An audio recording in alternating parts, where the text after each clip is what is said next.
যাচ্ছে। তারা বিভিন্ন ছাত্র সংগঠনের মাধ্যমে ইউনিভার্সিটিগুলিতে প্রমাণ রেখেছে বোনদের সম্মান ইজ্জত তারা কেমন রক্ষা করতে পারে।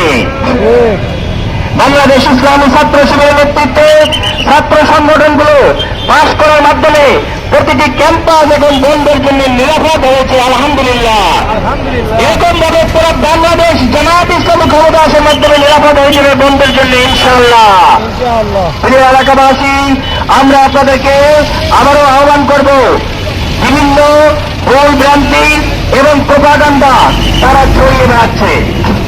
আপনারা অবগত আছেন যে এই আসনে আমাদের জনপ্রিয়তার শীর্ষে থাকা এবং তারা জনসমর্থন থেকে বিচ্ছিন্ন হয়ে বিভিন্ন ধরনের দেশীয় সন্ত্রাস এবং বিভিন্ন ধরনের ইতিহাস তৈরি করছে, বিভিন্ন ধরনের ভয়ভীতি দেখানোর চেষ্টা করছে। আমি এক বাক্যে বলতে চাই, আমরা ভয় করি একমাত্র মহান রব্বুল আলামিনকে। তারা যে দেশীয় যত সংস্থা, বাহিনী, গুন্ড, পান্ডা, যত ধরনের ভয় আমাদেরকে দেখাতে চান, কোন ভয় ভীতিতে কাজ হবে না, কাজ হয় নাই। আজকের এই মিছিল আসাম থেকে মিছিলের আগেও তাদের ভাড়া দিয়া বিভিন্ন গুন্ডা বাহিনী, বিভিন্ন ধরনের ভয়ভীতি, বিভিন্ন ধরনের সন্ত্রাস তারা উস্কে দিতে চায়। কিন্তু বাংলাদেশে জামায়াত ইসলামী, ইসলামী ছাত্র শিবির এদেশে ঘুমায়ে যায় নাই। আমরা এখানে এসেছি আমাদের নিজস্ব অধিকার আদায়ের জন্য নয়, আমরা এসেছি মানুষের অধিকার আদায়ের জন্য। এসেছি এই সন্ত্রাসীদেরকে নির্মূল করতে, আমরা এসেছি এই চাঁদাবাজদের নির্মূল করতে। আমরা এসেছি আগামী 5টা বছর আপনাদের সম্পদকে পাহারা দিতে, আপনাদের সম্পদ ইজ্জত নিরাপদে রাখার জন্য। তারা বিভিন্ন ধরনের ষড়যন্ত্র করছে, দেশীয় সন্ত্রাসে, দেশীয় প্রোপাগান্ডায় ফেল করে তারা বিদেশি ষড়যন্ত্রের কাছে আবার চলে গিয়েছে। আপনারা দেখেছেন যে ব্যক্তি হাবিবায়ের মৃত্যুর পরে আসামি কোথায় যায়, কখন যায়, তিনি জানেন, এদেশের কেউ জানে না। এই একই ব্যক্তি আবার আমাকে নিয়েও ষড়যন্ত্র করে। সুতরাং 2 আর 2 যোগ করলে যেমন 4 হয়, কোন জায়গা থেকে কোন খেলা হচ্ছে এই দেশের সাধারণ মানুষের সেটা বোঝার আর বাকি নাই। আমরা আবারও স্পষ্টভাবে বলতে চাই, আমরা কোন জিজ্ঞাসা, হত্যা, লুণ্ঠন, ইজ্জত লুণ্ঠনের রাজনীতি করতে চাই না।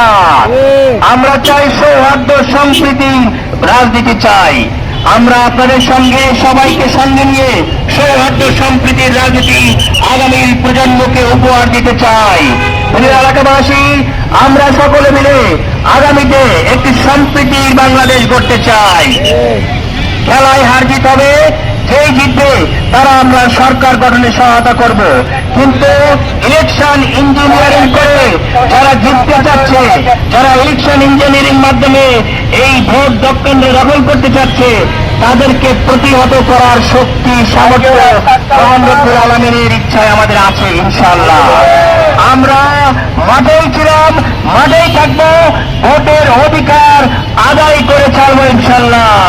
আপনারা প্রস্তুত আছেন তো? ইনশাআল্লাহ। ইনশাআল্লাহ আমাদের মা এবং বোনদেরকে আবারও আমার পক্ষ থেকে অসংখ্য ধন্যবাদ এবং কৃতজ্ঞতা জানাচ্ছি। আমার সকল নেতৃবৃন্দকে আবারও ধন্যবাদ জানাচ্ছি। আজকের দিন থেকে ভোটের দিন পর্যন্ত আমরা পোলিং এজেন্টের মাধ্যমে প্রত্যেক ভোটারের কাছে আমরা যাব, তাদেরকে কল করব, তাদের খোঁজ খবর নেব। ভোটের দিন আবার সঠিকভাবে ভোট দেওয়ার জন্য তাদেরকে আমরা ব্যবস্থা করব।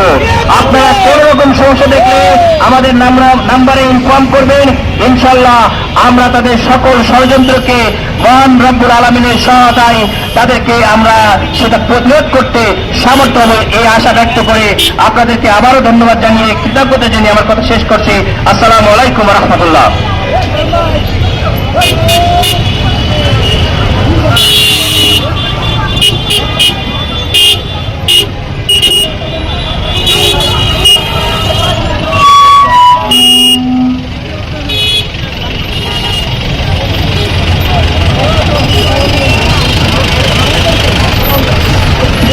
আমাদের এক বোন বলছে যে ভোট চুরির অভিযোগটা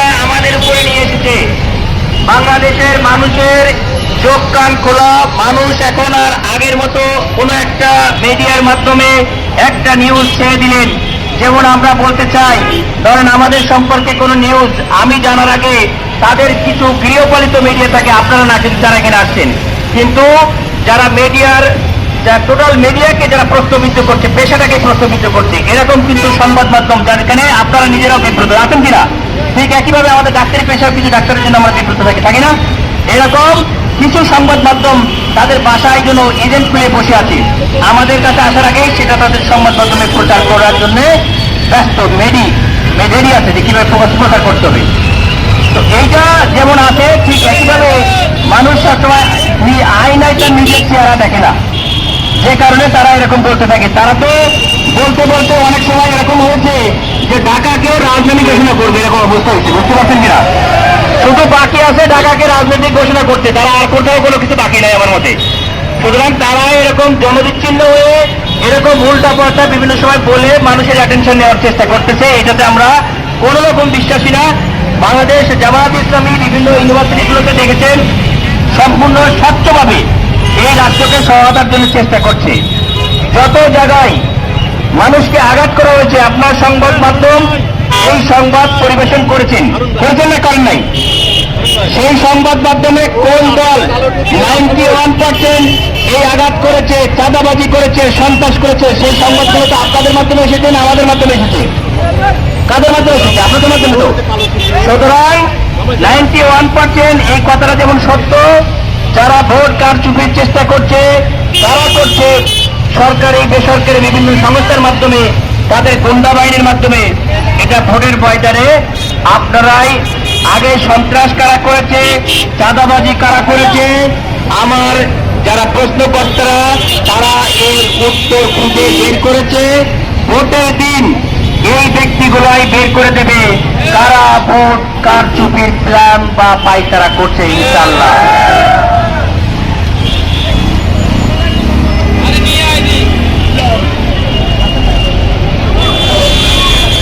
ভোটারদের অভিযোগ এলাকায় থাকে না, এই অভিযোগ সিলেক্টিভ কিছু ব্যক্তির ক্ষেত্রে।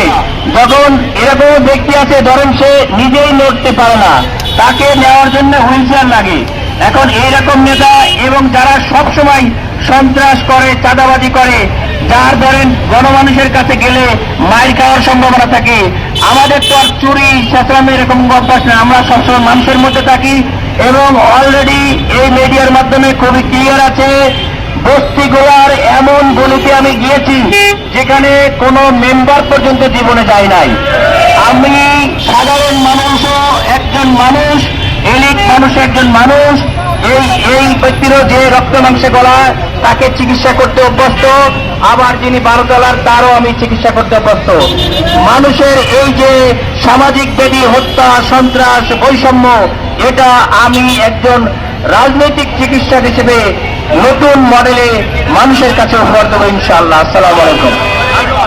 আর আরেকটা আজকে ধন্যবাদ, আমাদের পাশে আপনারা নাস্তা করবেন, এখানে আপনাদের রাস্তায় জ্যাম হয়ে গেছে, তো আপনাদের নাস্তার ব্যবস্থা আছে পাশে, এবং আমাদের ছোট করে একটি ইস্তিহার ওখানে আমরা উঠে দেবো। এই পাশে সাংবাদিক শুধু সাংবাদিকদের নাস্তার ব্যবস্থা পাশে, ওখানে আমরা উঠে দেবো।